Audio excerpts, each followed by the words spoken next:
Salut, c'est Clément de Mouvement Conscient. Et dans cette vidéo, je vais vous montrer une routine de mobilité et de souplesse pour les débutants. Donc ça va vraiment être des exercices qui vont être abordables et qui vont être dirigés vers la santé. C'est-à-dire que pour avoir des muscles qui sont en bonne santé, il faut avoir une bonne relation entre la longueur et la tension. Du coup, on va vraiment se focaliser là-dessus. Ça va vraiment être des exercices vraiment pour de la souplesse sportive, arriver à faire des mouvements compliqués comme le grand écart. Donc écoutez, voilà, je vais pas parler davantage et je vais vous montrer la vidéo. C'est parti. Ok, alors je vais commencer cette routine par mobiliser les pieds. Pourquoi? Alors vous avez l'habitude, lorsque vous regardez des routines de mobilité sur YouTube, généralement les gens ils vont commencer par la tête, la nuque, le dos et ainsi de suite, et ils vont descendre jusqu'en bas. Sauf qu'il y a une chose que ces gens ne comprennent pas en fait, c'est que vos pieds, c'est votre premier point d'ancrage par rapport au sol. C'est-à-dire que si vos pieds sont mal placés, vos jambes vont être mal placées, votre bassin va être mal placé, votre dos va être mal placé, vos épaules vont être mal placées, votre cou va être mal placé, votre tête va être mal placée. Ok? Du coup, finalement, commencez par la tête et dire ah ouais, si ma tête est bien placée, le reste sera aussi bien placé. C'est pas suffisant, c'est finalement inverser le processus. Et du coup, ce que vous devez faire, c'est déjà commencer par travailler les pieds, parce que déjà on n'a pas l'habitude de les travailler. Vous allez voir que simplement en faisant vraiment ces choses fondamentales, vous allez pouvoir travailler le reste de votre corps et finalement avoir un corps qui est bien aligné, qui est en bonne santé. Du coup là, je vous rappelle, c'est une routine de mobilité, de souplesse vraiment très basique.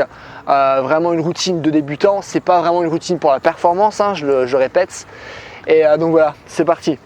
Alors comme vous pouvez voir, j'ai ma petite balle. Ce que je vais faire avec, c'est que je vais la placer au sol, je vais retirer une chaussure de mon pied droit. Voilà, et je vais placer mon pied sur la balle afin que la balle soit vraiment au milieu. Alors déjà, à ce niveau-là, ce qui est bien, c'est que ça va renforcer la courbure naturelle de mon pied. C'est-à-dire qu'à force de ne pas travailler vos pieds, ce qui se passe, énormément de gens ont des pieds plats. Okay, du coup, ça, c'est une première chose. Mais là où ça devient encore plus intéressant, c'est ce que je vais bouger ma jambe gauche. C'est-à-dire que ce que je vais la bouger et que je vais la ramener devant, là, en plus du coup de renforcer la pression au niveau de la courbure de mon pied, ce qui va se passer, c'est que je vais également étirer mon mollet droit. Et plus je vais avancer avec ma jambe gauche, plus je vais étirer mon mollet droit. Après, bien sûr, dès que je monte le talon, il n'y a plus rien. Du coup, il faut vraiment garder la balle au milieu de votre pied, garder le talon par terre. Vous faites ça 2 fois 30 secondes par jambe. Ok? Donc ça, premier exercice. Du coup, on a vu les pieds, on a vu les mollets. Maintenant, exercice basique. Hop, pour les ischios. Vous le connaissez celui-là. Facile. Vous asseyez. Hop, j'attrape mes pieds. Si vous n'arrivez pas à attraper vos pieds, c'est pas un souci. Ça vient relativement rapidement. J'avais fait un tuto sur YouTube pour apprendre à toucher vos pieds en 30 jours.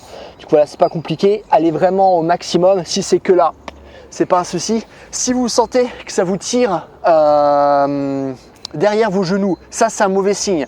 C'est-à-dire que là, vous êtes plutôt en train d'étirer les ligaments plutôt que d'étirer réellement le muscle, les ischios. Du coup, ce que vous faites simplement, c'est au lieu d'avoir là les jambes droites comme moi, vous allez légèrement les plier. Et en faisant ça, vous allez voir que vous allez davantage sentir la pression ici que là. Ok? Du coup, ça va être le deuxième exercice. Là aussi, vous allez faire 3 fois 30 secondes. Ok? Dans ces positions-là. Allez vraiment au maximum. Vous allez voir qu'au fur et à mesure que vous allez avancer dans l'étirement, vous allez pouvoir avancer un peu plus. Du coup, restez pas figé dans cette position. Vous sentez, j'ai un peu plus de souplesse. Ok, je vais aller un peu plus en avant. Donc voilà. Hop, troisième exercice. Du coup, on a vu les pieds, on a vu les mollets, on a vu les ischios. Maintenant, on va quand même voir les quadriceps. Alors pour ça, vous allez vous mettre comme ceci. Vous allez vraiment vous asseoir sur vos chevilles. Et après, vous allez écarter les jambes de façon à être relativement confortable. Et vous allez essayer d'aller loin derrière. Vous allez vraiment au maximum. Si vous avez pas mal de souplesse, hop, vous pouvez vous laisser tomber comme ça. Ok? Sinon, c'est pas grave, vous tenez là avec les mains, vous essayez de descendre de plus en plus. Ce qui est bien, c'est que ça va travailler votre amplitude max au niveau de vos genoux, ça va travailler la souplesse de vos quadriceps, et ça demande aussi une certaine dimension de force. Du coup, là aussi, on mêle souplesse et force, ce qui est quand même pas mal. Donc voilà. Passons au prochain exercice. Maintenant qu'on a fait les jambes, on peut s'attaquer aux hanches. Alors, je vais vous montrer ce qu'on va faire.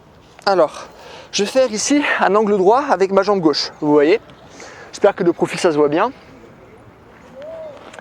Et je vais faire la même chose, mais dans l'autre sens, avec ma jambe droite. Je vais plutôt vous le montrer comme ça, ce sera plus simple. Hop. Voilà. Hop. Et une fois que je suis placé, ce que je vais faire, c'est que je vais me lever. Et je redescends. Et je me lève. Et je redescends. Et je me lève. Du coup, souplesse et force des hanches. Bien sûr, après, on change de jambe. Je me mets comme ça. Et je me lève. Et là, vous allez bien le sentir. Hop. Je me lève. Et ainsi de suite. Ce que vous pouvez faire, c'est 2 fois 10 répétitions par jambe. Ça marche? Passons au prochain exercice. Du coup là on a mobilisé les hanches, on a un peu mobilisé aussi les fléchisseurs de la hanche, notamment le psoas. Mais on va le faire encore davantage parce qu'à force d'être trop assis, on manque énormément de souplesse au niveau du psoas.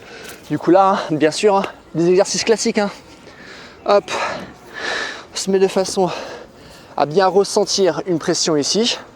Une fois que vous la sentez, ce que vous allez faire, c'est que avec votre bras gauche, vous allez dans le sens opposé afin de bien étirer ces fléchisseurs, parce que ces fléchisseurs s'insèrent au niveau du haut de votre jambe et au niveau du bas de votre dos.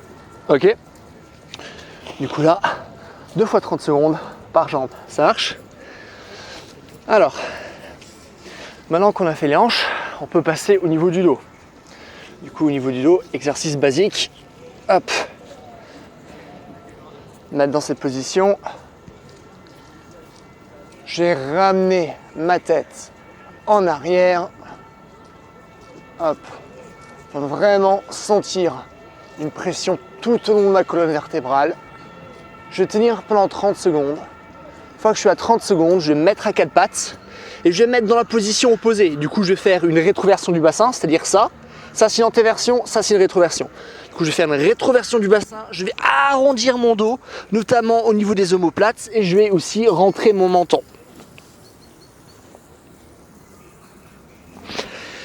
Je vais rester dans cette position pendant 20 secondes.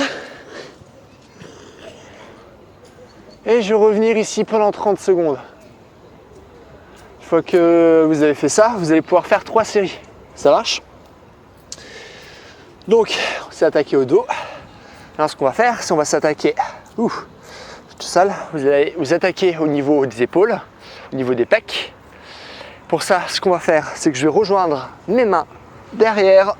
Et je vais étirer comme ça.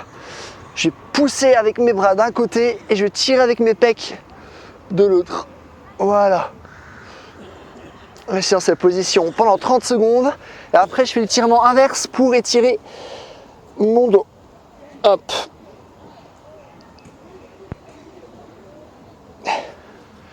Et là aussi, vous faites 3 séries.